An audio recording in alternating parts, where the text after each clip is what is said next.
So whilst filming on this really windy and Mars-like island, I noticed that we now have a new DJI firmware update for the DJI NEO. In this video, I'm going to actually show you how to actually download this and see what exactly this fixes.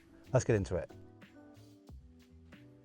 So first of all, yes, I am trying to block out some of the wind so you can actually hear me. So I'm just sat casually on the side of my car here filming this.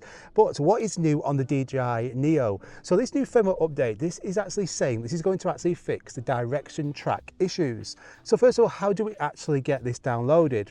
Well, what I did for me, I just connected my phone directly up to the DJI NEO. As soon as I actually connected to it, it says there's a new firmware update available. That updates really quickly, to be honest, it's not a massive file, and then that is available. Now, if you don't have a phone with you and you want to actually use a controller, you could use your DJI RC2 controller. As soon as you connect to that, you should then get a message saying new firmware update as well, or you can connect this up to your computer.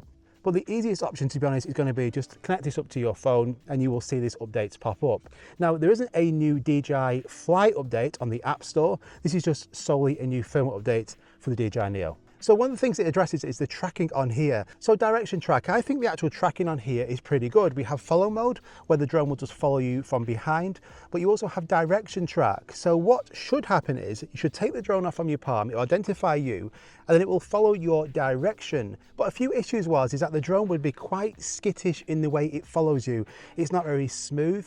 And I find that most of the time, all it wants to do is default to actually following you from behind, which is basically the same as follow mode. So direction track, has this actually been improved? So I actually gone and test this now in a really windy area as well. So it was good to see that the drone can handle some winds and still able to track me as well.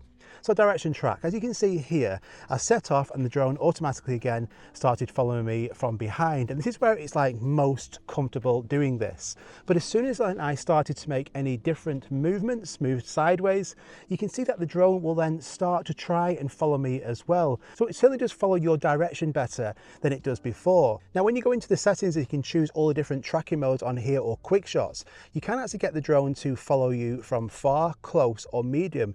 Now, I've found that when I first got this, there wasn't a massive difference in any of those, but this certainly is now. So when you actually select far, it does track you further than it did before, but happily I've also noticed that when you actually have the drone tracking you from far up, you can go onto the command dial and you can actually start manually flying this drone.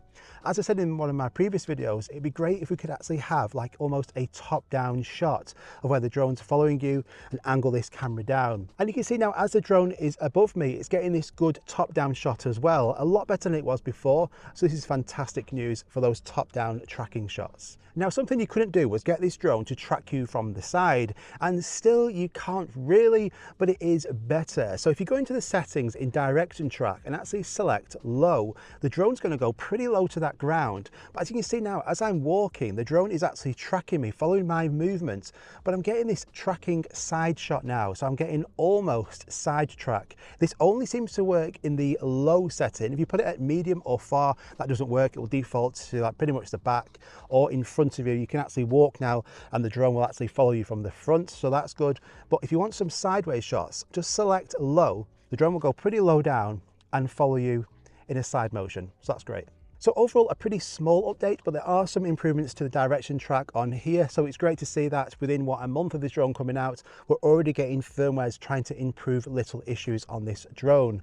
Now, unfortunately, this firmware doesn't bring any additional settings when you're just using your phone in terms of pro camera settings, being able to adjust that sharpness and the noise reduction. So I brought out my own LUTs, which do help with that. They automatically reduce their sharpness and noise reduction. So go and check them out if you want to. They're available right now for just the DJI NEO.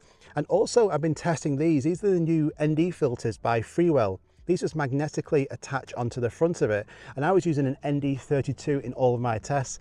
And this is going to allow to actually reduce the light coming in here. Because there's so much light coming into this really small sensor, automatically this drone just wants to bump that shutter speed up, which means you're getting these really sharp, not great images. If you put an ND filter on, just snaps onto the front of it there, that's going to reduce that light. So if you want to check these ND filters out as well, I'll also link in the description. If you've got any questions on this firmware update, just let me know in the comments down below and I'll try to feed back to you. I'm going to get back to this really stunning windy island, capturing some more content. If you enjoyed this video, do me a favor and hit that like button. It really does help out. Subscribe because so much content coming really soon, and I'll see you in the next one. Bye bye.